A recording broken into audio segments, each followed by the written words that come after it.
Yeah, what it is, behind the fence with your boy KD, behind the fence with your boy KD, tune in live. We're gonna keep this thing going, we're gonna keep it rolling. We got a couple games coming up. We jumping into a tournament this weekend. Like I said, I will be going live. I won't be there Saturday to be able to record live. I will be there Sunday to get them live.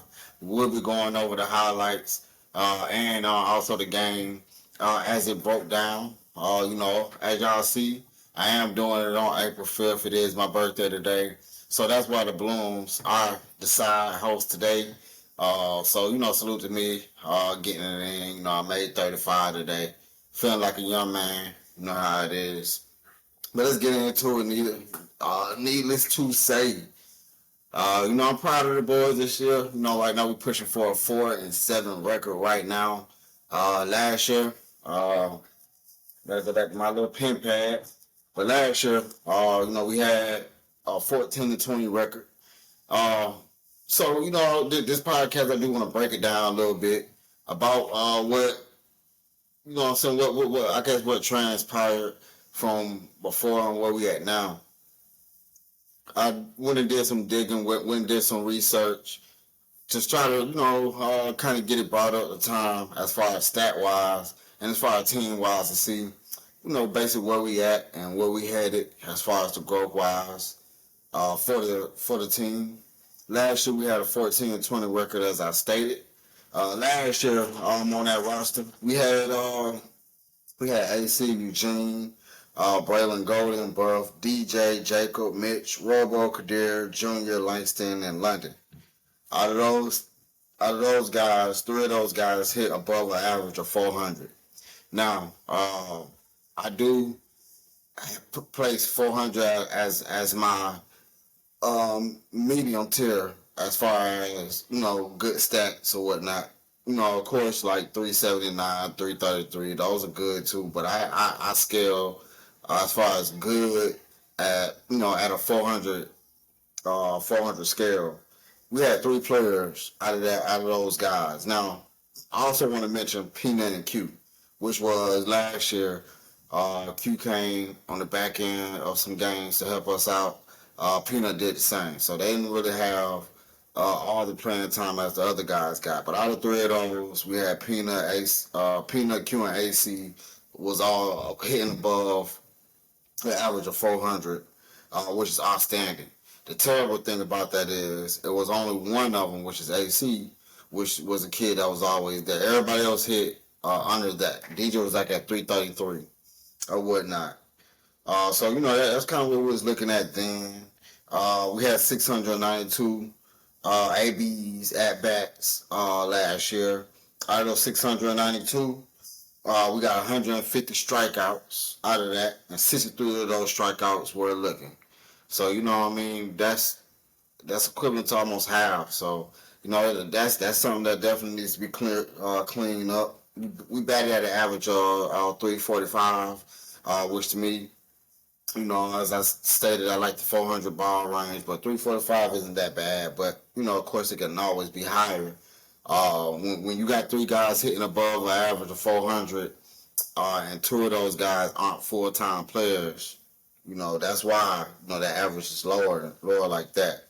On base percentage is at a 466, which I like that. 491 in slugging, which is pretty good. On base slugging was 957, which was great. We had 239 hits out of those 692 ABs, which is great. 188 RBIs, 221 runs out of that. So, that was the great scale for last year, which resulted in a 14-20 run. Now, you come with this year, we got a 4-7 run currently today. As I stated, we got some games tomorrow, so this record will definitely be different coming tomorrow. But coming in today, right now, as of April 5th, 2024, we got Peanut, Mitch, DJ, Jacob, AC, Eugene, Kadir, Robo, Buff, Braylon P, and Anthony as listed as full-time rosters on this team. We have, it's a little bit better, more improvement. We got 4 guys right now hitting above a 400 average, which is Peanut, Anthony, Mitch, and DJ, which is great. We done played 11 games so far, 211 ABs out of those 11 games. We averaged out of 318 average out of those 11 games, which is low. We have been struggling with some of our main guys, have been struggling kicking on to the season. We hope that this right here will be able to boost them up because our last tournament, we seen a lot of good hits from guys that really wasn't producing enough. So I do hope that average of the 318 go up.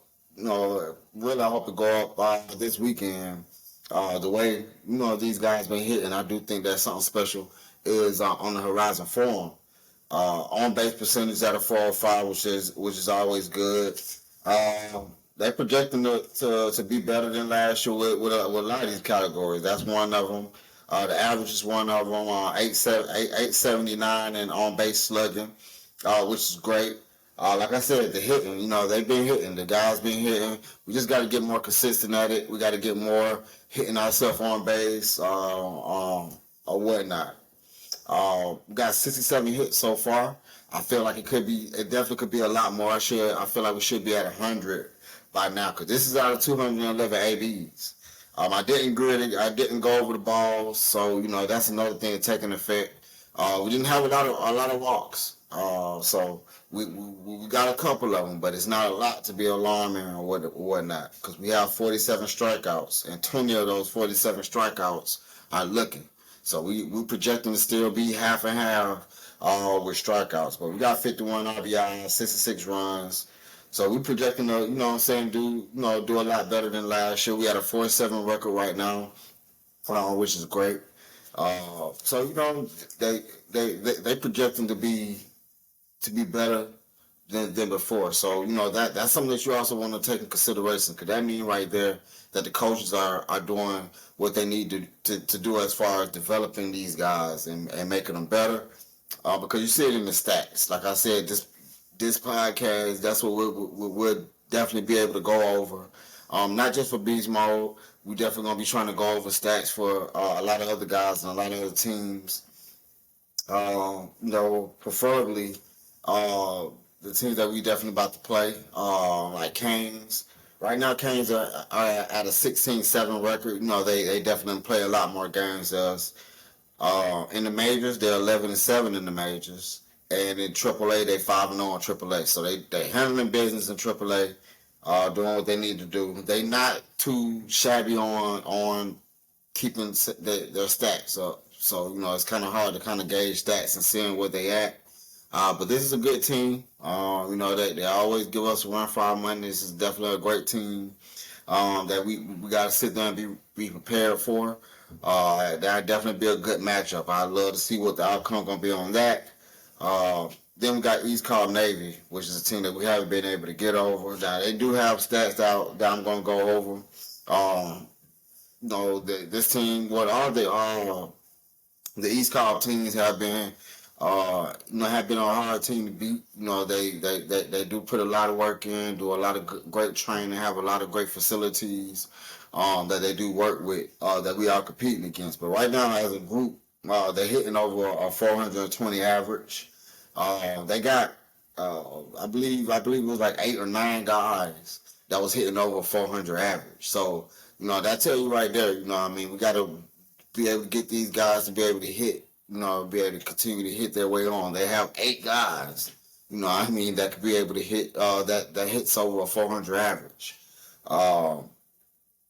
They average about 7 runs, whatever, and then they give up about 6 runs or whatever. I'm sorry, it's 14 guys. That's batting over a 400 average. So that is a difference. Definitely you have to have more.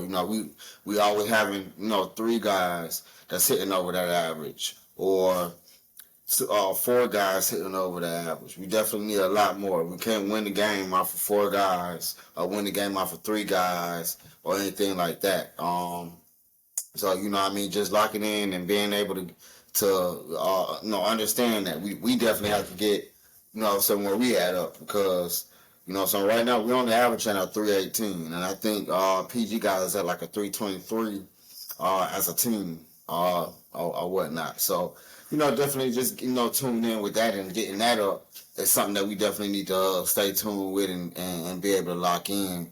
Also, you know, just staying prepared and parents, you know, just know practice. Practice is everything. You know what I'm saying? And if you ain't getting your kid, your favorite player out there to practice, and he ain't able to you know, get what's needed as far as a team wise. Now you may be getting work in outside of practice or whatnot, but being able to work in practice, especially before a game, is crucial because generally coaches in them look to try to work on or implement game plans that they can use for the upcoming game. So if you're not equipped with that, you know, you could be lost, as Gucci would say, lost in the sauce, and looking for, you know what I'm saying, you know, help with as far as in the midst of the game. So, you know, it's definitely, you know, imperative to try to get your favorite player out there to practice. Get them out there to every practice. You know, every practice is always great to get out there and get better.